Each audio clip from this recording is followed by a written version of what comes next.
کہ اللہ کا بلانا وہ رسول پاک صاحب نولاک صلی اللہ علیہ وآلہ وسلم کا بلانا ہی ہے، اور ایمان والوں کو جب آقا کریم بلائیں تو وہ اللہ کا ہی بلانا ہے۔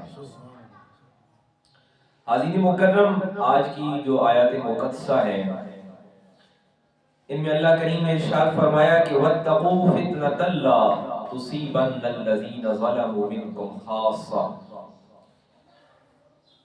فتنے ہر دور میں آتے رہے ہیں، آتے رہیں گے، اور یہ اہل ایمان کے لیے ہی آزمائش ہے، اور اہل ایمان کا امتحان اور آزمائش اسی میں ہے کہ وہ ان فتنوں کا مقابلہ کرتے ہیں، اور فتنوں کا مقابلہ اس کے لیے محور و مرکز ایک ہی ہے، اور وہ بارگاہ رسالت مآب حضور ختمی مرتبت صلی اللہ علیہ وآلہ وسلم کی ذات مقدسہ ہے، اور آپ کی بارگاہ بے کس پناہ ہے جہاں سے فتنوں کا مداوع ہوتا ہے۔ اللہ کریم نے ارشاد فرمایا کہ وَاذْكُرُوا إِذْ أَنْتُمْ قَلِيلٌ مُسْتَضْعَفُونَ، اور مومنین کے لیے، اہل ایمان کے لیے بتایا کہ تم کمزور ہو، مستضعفین ہو، تم ضعیف ہو، اور تمہیں کمزوری نے گھیرا ہے، اور صرف طاقت بارگاہ رسالت اور اللہ کی جناب سے ملنے والی ہے۔ اور فرمایا کہ وَاذْكُرُوا إِذْ أَنْتُمْ قَلِيلٌ، تم کم تعداد میں ہو اور تم کمزور ہو، تَخَافُونَ أَن يَتَخَطَّفَكُمُ النَّاسُ فَآوَاكُمْ وَأَيَّدَكُمْ بِنَصْرِهِ، اور جو مدد ہے اس کی وہ تمہارے ہاتھ میں کیسے آنے والی ہے؟ وہ اللہ کی طرف سے عطا ہونے والی ہے۔ ان آیتوں کو آپس میں تعلق دیکھیے اور ان کا مربوط ہونا دیکھیے کہ پہلے ارشاد فرمایا یا ایھا الذین آمنوا استجیبوا، اے ایمان والو جب تمہیں بلائیں اللہ اور اس کے رسول، یعنی اللہ کا بلانا بھی وہی ہے جو رسول پاک صاحب الاولاق صلی اللہ علیہ وآلہ وسلم بلاتے ہیں، اور آپ کا بلانا بھی اللہ کا بلانا ہے۔ اور فرمایا کہ وَاعْلَمُوا أَنَّ اللَّهَ يَحُولُ بَيْنَ الْمَرْءِ وَقَلْبِهِ، کہ اللہ جانتا ہے کہ تمہارے دلوں میں کیا ہے اور تم کیا ظاہر کرنے والے ہو۔ حاضرین مکرم، اللہ کا بلانا ظاہر ہے کہ اس کی جو زبان مقدس ہے، اس کی جو کلام ہے، اس کو سننے کے لیے تو انبیاء کرام علیہ السلام کی مقدس ہستیاں ہیں جو اللہ سے ہم کلام ہونے کا شرف اور اعزاز حاصل کرتی ہیں۔ مخلوق خدا کا اللہ کے کلام کو سننا کیسا ہے، اور مخلوق کیسے اللہ کے کلام سے آگاہ ہو سکتی ہے؟ حضرت ابراہیم علیہ السلام کے معاملے میں بتایا کہ حضرت ابراہیم علیہ السلام بلاتے ہیں تو ارشاد فرمایا کہ یہ حضرت ابراہیم کا بلانا ہی اللہ کا بلانا ہے۔ یہ جو آج ہر ایک بیت اللہ شریف کی زیارت پہ جانے والا اور طواف اور عمرہ اور حج کرنے والا جب یہ کہتا ہے کہ لبیک اللہم لبیک، یہ کس صدا پر کہتا ہے، یہ کس آواز پر کہتا ہے؟ کسی نے آج تک ذات الہ کی جو آواز ہے، صدائے حق ہے، وہ تو نہیں سنی ہے۔ وہ جو کلمۃ الحق ہے، وہ جو صدائے حق ہے، وہ جو آواز حق ہے، وہ تو حضرت ابراہیم علیہ السلام کی دعوت ہے۔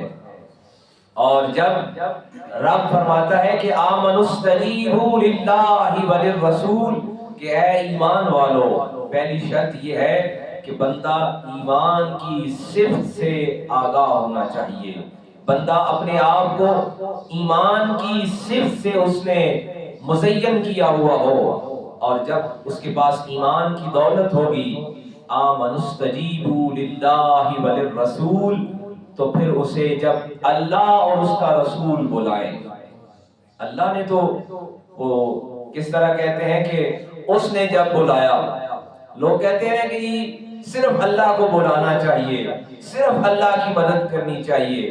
ایک صوفی سے کسی نے کہا کہ یہ جو ہر وقت کہتے ہو کہ صرف اللہ کو بلانا چاہیے، جب اللہ بلاتا ہے نا تو پھر اس پہ کیا کہتے ہیں؟ اِنَّ لِلَّهِ وَإِنَّ إِلَيْهِ راجعون۔ جب وہ بلاتا ہے تو وہ اپنے پاس ہی بلا لیتا ہے۔ ہاں جب وہ اپنے مقربین کی زبان سے بلاتا ہے، اپنے محبوبوں کی زبان سے بلاتا ہے، تو پھر فرمایا آمنوا استجیبوا للہ وللرسول اذا دعاکم لما یحییکم۔ تم نے اپنی زندگی کا ثبوت دینا ہے، اپنے زندہ ہونے کا ثبوت دینا ہے، اور جب اللہ کے رسول بلائیں تو اس کو اللہ کا بلانا ہی سمجھنا ہے۔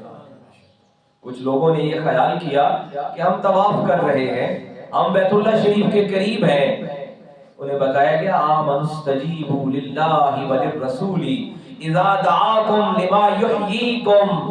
اگر تم زندہ ہو تو زندہ ہونے کی نشانی یہ ہے کہ تمہیں جناب رسالت باب حضور ختمی مرتبت صلی اللہ علیہ وآلہ وسلم کی آواز تم سن رہے ہو، تو ان کی آواز سن رہے ہو، اور جو ان کی آواز سنے وہ کیا کرے؟ اذا دعاکم، وہ اپنے آپ کو ان کے سامنے حاضر کر دے، ان کے سامنے پیش کر دے، اس لیے کہ گفت اللہ بہت، کہ ان کا بلانا وہ اللہ کا بلانا ہے، وگرنہ کسی کو ڈائریکٹ جب اللہ بلاتا ہے تو وہ اپنے پاس ہی بلا لیتا ہے۔ جو یہ کہتے ہیں نا کہ ہم نے صرف اللہ کو بلانا ہے، انہیں بتائیے، ان کے ذہنوں تک یہ بات پہنچنی چاہیے کہ اللہ کو بلانے کے لیے رسول کو بلانا ضروری ہے۔ آمنوا استجیبوا للہ وللرسول اذا دعاکم لما یحییکم۔ اگر تم زندہ ہو تو تمہیں رسول خدا امام الانبیاء خاتم الانبیاء صلی اللہ علیہ وآلہ وسلم کی آواز سنائی دے گی، اور تمہاری زندگی کا ثبوت یہ ہے کہ تم ان کے سامنے اپنے آپ کو پیش کر دو۔ اور پھر فرمایا واتقوا فتنۃ اللہ، اور یہ بھی یاد رکھیے کہ جہاں رسول خدا صلی اللہ علیہ وآلہ وسلم کے آواز پہ متوجہ ہونے والے موجود ہوں، واتقوا فتنۃ اللہ، قرآن کی اگلی آیت بتاتی ہے کہ فتنے وہاں آتے رہتے ہیں، اور ان فتنوں سے نہیں ڈرنا ہے۔ فتنۃ اللہ تصیبن الذین ظلموا منکم خاصہ، ہاں ظلم کے مقابلے میں اپنے آپ کو استقامت پر رکھنا ہے۔ وَاعْلَمُوا أَنَّ اللَّهَ شَدِيدُ الْعِقَابِ، اگر تم جانتے ہو کہ اللہ سب سے بہترین پکڑنے والا ہے۔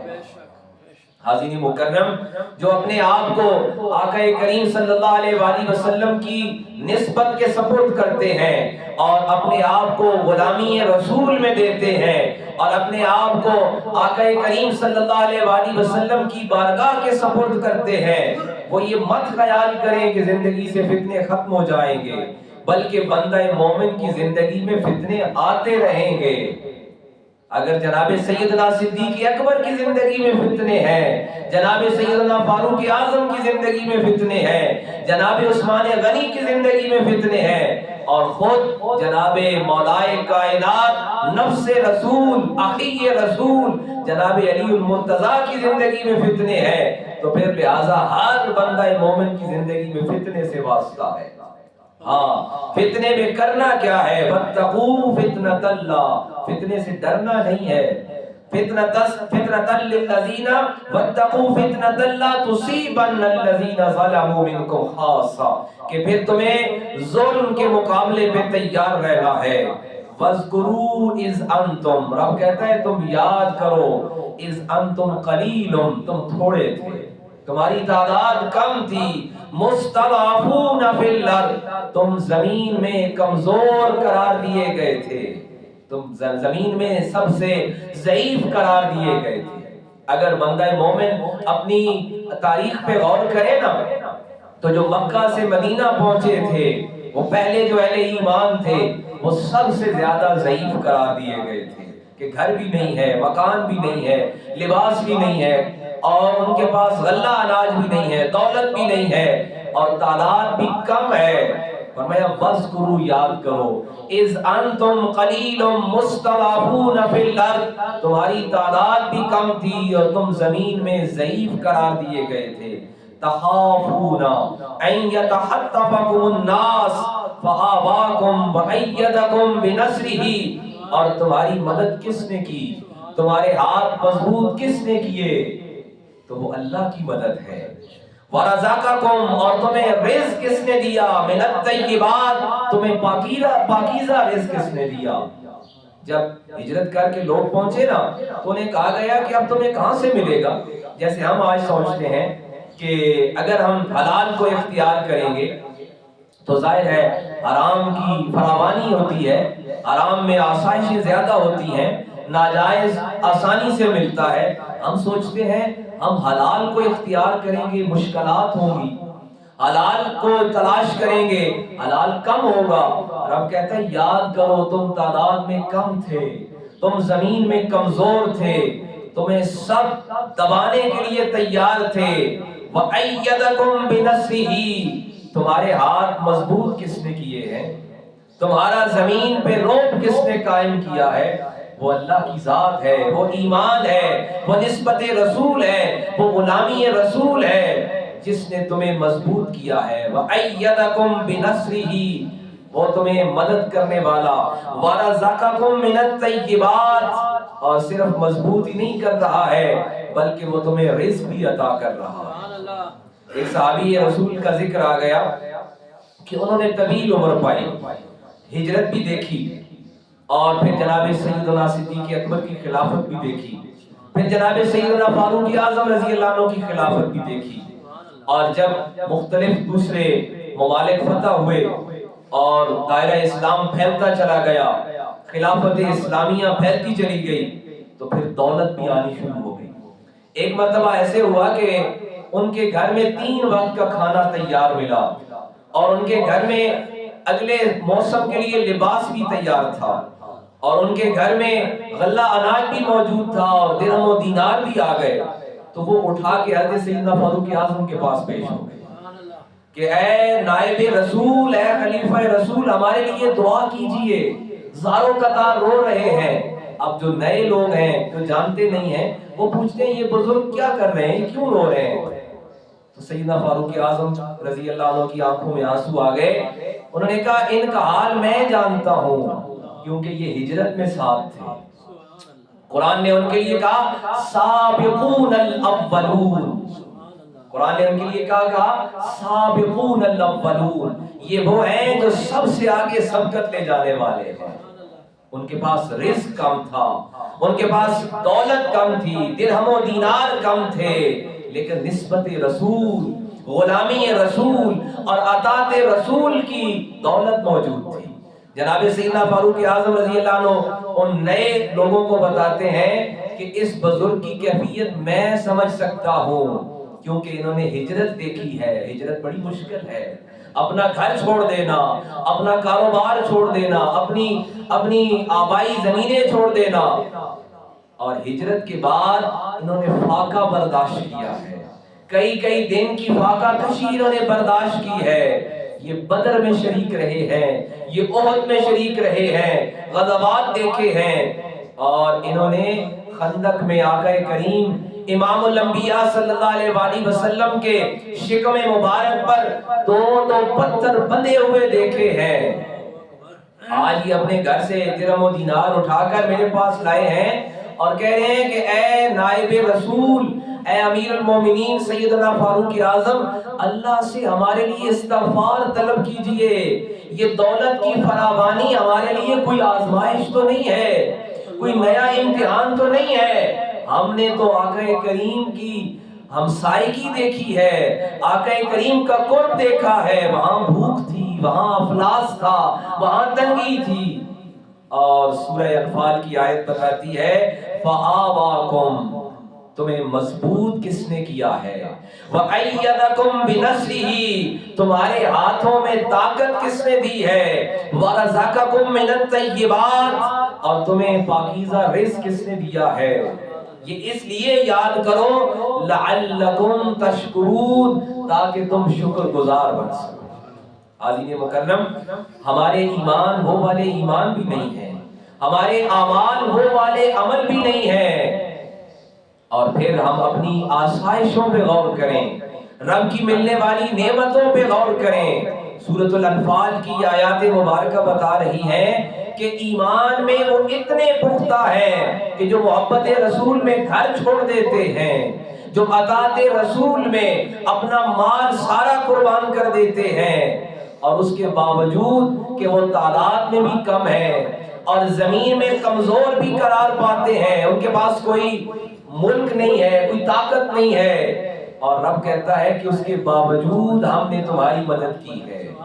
اگر ہم اپنے آپ پہ غور کریں تو ہمارے پاس تو زندگی کا کوئی لمحہ ایسا نہیں ہے کہ جب ہم اپنے رب کا شکر ادا کریں۔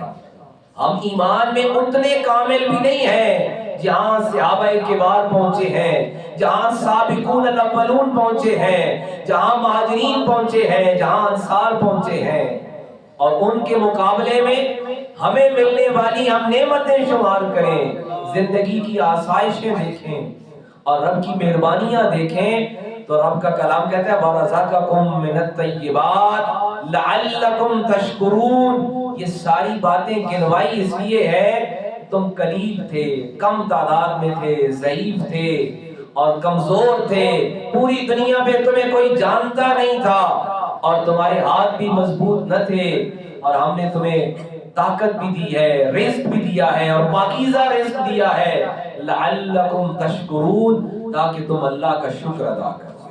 عزیز مکرم، سورۃ الانفال کی یہ آیات مقدسہ ہمارے لیے سبق لیے ہوئے ہیں کہ بندہ مومن کے لیے اللہ کی نعمتوں پر اور اس غلامی رسول اور نسبت رسول کی نعمت پر اور اس کے صدقے ملنے والی ساری آسائشوں پر زندگی کا ہر لمحہ اللہ کا شکر ادا کرنا چاہیے، اور اپنے آپ کو جس طرح قرآن نے کہا نا کہ لَإِن شَكَرْتُمْ لَأَزِيدَنَّكُمْ وَلَئِن كَفَرْتُمْ، کہ اگر تم شکر ادا کرو گے تو اللہ تمہیں اور دے گا۔ ہماری زندگی میں ہم غور کریں نا، صبح سے لے کے شام